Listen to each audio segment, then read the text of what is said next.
Hola a tots i a totes. En aquests dies de confinament hi havia clubs de lectura de novel·la a diversos llocs que s'havien quedat confinats i lectures que s'havien quedat confinades, però a poc hem pogut anar recuperant i aquest és el cas de les lectures de Can Sant Joan, de la Biblioteca Can Sant Joan de Montcada, que han recuperat els nostres clubs de lectura a través de online, a través de,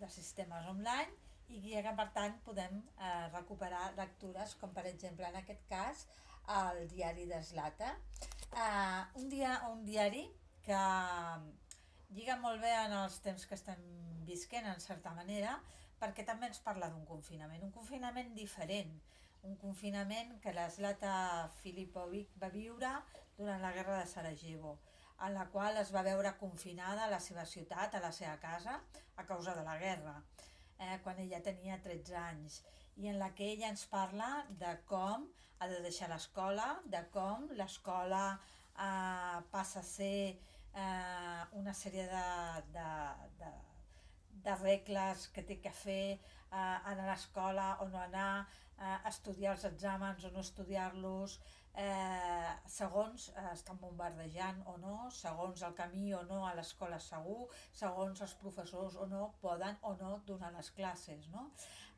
També ens explica com segons aquests bombardejos, aquests moments de treva o no hi ha a la ciutat, pot anar a comprar, pot anar a treballar el seu pare, la seva mare, o com ella pot anar a visitar la seva àvia o els seus amics i amigues de l'escola. Per tant, el seu confinament és molt diferent al que hem viscut nosaltres aquests dies, per unes causes molt diferents, però ella, en el seu diari, amb només 13 anys, ens fa avinent cada dia de la seva vida, durant tot aquest temps, com va ser aquest confinament i com el va sentir. Com a persona, no entenia aquest món d'adults que l'obligaven a deixar de veure la seva família, a deixar de veure la seva àvia, a deixar de veure els seus amics, a que hi hagués gent que ella s'estimava que tingués que marxar de Sarajevo, que tingués que fugir, que no pogués tornar, a que haguessin filferros, a que hagués gent que passés gana, que tinguessin que veure aquests bombardejos, aquestes persones amagades amb les seves armes, que disparaven sobre qui sortia al carrer, i de les que ells es tenien que amagar. Diu, per exemple, en un dels moments, diumenge 12 d'abril de 1992, Dermimi, plou en obusos sobre els nous barris de la ciutat. Dobrija, Molmilo, Vilovich, tot queda destruït o cremat. Els que viuen allà estan en refugis.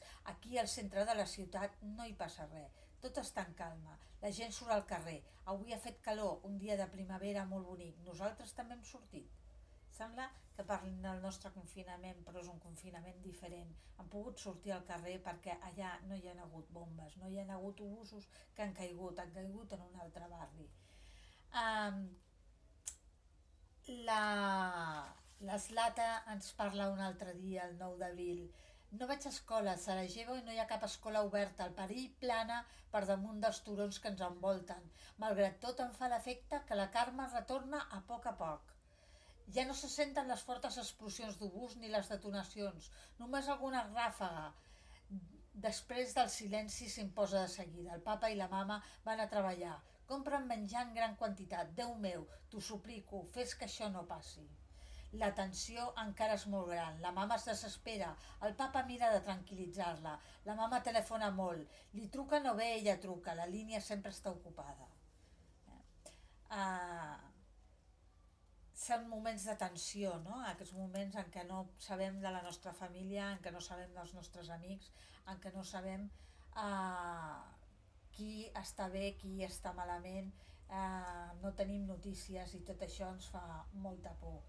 L'Eslata sovint ens parla de que no comprèn els adults, que no comprèn la política, que ella segurament és petita i que segurament no entén les coses que han de fer els grans, però a vegades diu que Hi ha coses que ella les faria d'una altra manera, que les faria més senzilles i que no entén tot aquest odi, tota aquesta guerra que hi ha entre tots plegats. Diu, estava gairebé segura que la guerra s'aturaria i avui, però avui han disparat un obús o una bomba al parc que hi ha just al costat de casa, al parc on jugava, on em trobava amb les amigues, per passar-ho bé.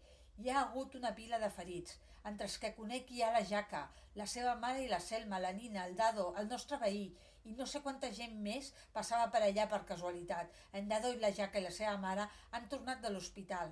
Pel que fa a la Selma, li han hagut de treure un ronyó, i no sé com es troba, però encara és a l'hospital. La Nina és morta. Un bocí de metralla li ha partit el crani i és morta. Una nena tan ferma. Anàvem juntes a la guarderia i al parc solíem jugar totes juntes, plegades. Ara ja no la veuré mai més. No, no pot ser, no pot ser. Nina, 11 anys, víctima innocent d'una guerra estúpida. Estic trista, ploro. No comprenc per què és morta. No havia fet res de res. Una guerra fastigosa, mor una petita vida infant. Nina, sempre et recordaré com una nena meravellosa. Mimites Nimo. La vida continua, el passat és cruel i precisament per això cal oblidar-ho. El present és igual de cruel i no el puc oblidar. La guerra no fa broma. El meu present, la meva realitat són el soterrani, la por, els obusos i les flames. Sovint en aquest llibre ens acompanyen les fotografies de família de l'Slata, no? De la vida d'ella, dels records d'aquests dies o de dies anteriors, de quan ella era més feliç, quan tocava el piano, quan escrivia en el seu diari o quan compartia coses amb la seva família. També ens deixa altres records, no? Del propi diari, no? De les coses que escriu, pàgines que es reprodueixen de quan va escriure aquest diari. És una nena que amb 13 anys ha patit un moment molt dur de la vida, un moment molt, molt intens, uns anys que ella escriu en aquest diari que després li publicaran, que serà un reflex d'aquesta guerra i un reflex del que va patir tota la gent que va quedar a Sarajevo confinada, envoltada dels serbis que van tancar Sarajevo, amb tota una població confinada que no podia sortir, tancada per una guerra. Diu en un moment donat, precisament parlant de la política, Dear Mimi, 19 de novembre de 1992. Pel que fa a la política, res de nou. Es voten resolucions, els estimats patufets, patufets de color blau, continuen discutint i mentrestant nosaltres ens morim, ens gelem, ens morim de gana, acomiadem els amics, deixem la gent que més ens estimem. Em passo tot el temps mirant d'entendre aquesta política idiota, joc que em fa l'efecte que és ella el que ha provocat la guerra i que per ella la guerra és la nostra vida de cada dia. La guerra ha eliminat el temps que passa, l'ha reemplaçat per l'horror. I actualment ja no és el temps el que passa, sinó l'horror. Em fa la sensació que la política vol dir serbis, croats i musulmans, persones que no són totes iguals, que totes no s'assemblen, que no tenen diferències, que tenen tots braços, cames i cap i que caminen, que parlen, però que alguna cosa intenta tossudament fer-les tornar diferents entre elles. Entre els meus companys, els meus amics, dins de la meva família hi ha serbis, croats i musulmans.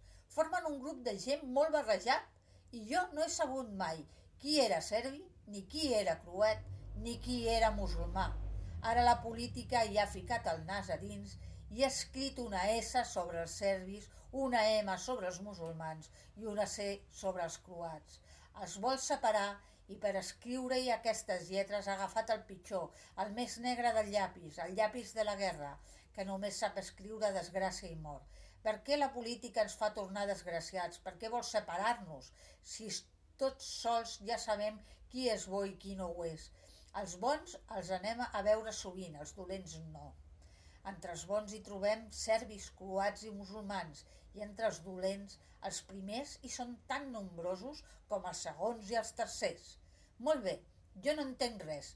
És veritat que sóc petita i que la política és cosa dels grans, però de totes maneres em fa l'efecte que la política els petits la faríem millor. Nosaltres de segur que no hauríem escollit la guerra. Els estimats patufets es diverteixen. I és per aquesta raó que nosaltres, els infants, no ens podem divertir. És per això que ens morim de fam, que patim, que no podem gaudir del sol ni de les flors. És per això que no podem fruir de la nostra infantesa. És per això que plorem. Ja sé que acabo de fer una mica de filosofia, però estava sola i he pensat que tu, Mimi, t'ho podia dir tot això. Tu m'entens, sort que et tinc a tu, que et puc escriure, diu l'Slata al seu diari. I és així com l'Slata anava descobrint el que era una guerra a través del que escrivia en el seu diari dia a dia, del que era una guerra que la va afectar durant els tendres anys de la seva adolescència, i que va compartir amb nosaltres a través del seu diari, que poc després va començar a publicar a través d'uns periodistes francesos que van veure que era una gran manera de que tots i totes els europeus en especial, que vam deixar tant de costat aquesta guerra que estava tan a prop nostra i que alhora la volíem tan lluny, coneguéssim aquesta realitat de tota aquesta gent que va estar tant de temps confinada entre uns turons plens de gent que llançava obusos dia sí dia també, i que feia passar gana, i que tenia tancades les escoles i els nens i els patis i els parcs de la ciutat de Sarajevo, i tenia l'Slata i tots els seus amics tancats a casa. Bé, això és el diari d'Slata, i ja sabeu, si el voleu llegir, doncs a les biblioteques el podeu trobar. Fins aviat, i seguim amb el club de lectura, i a veure què en penseu. Moltes coses a comentar sobre aquest gran llibre, amb molta cosa al darrere per dir.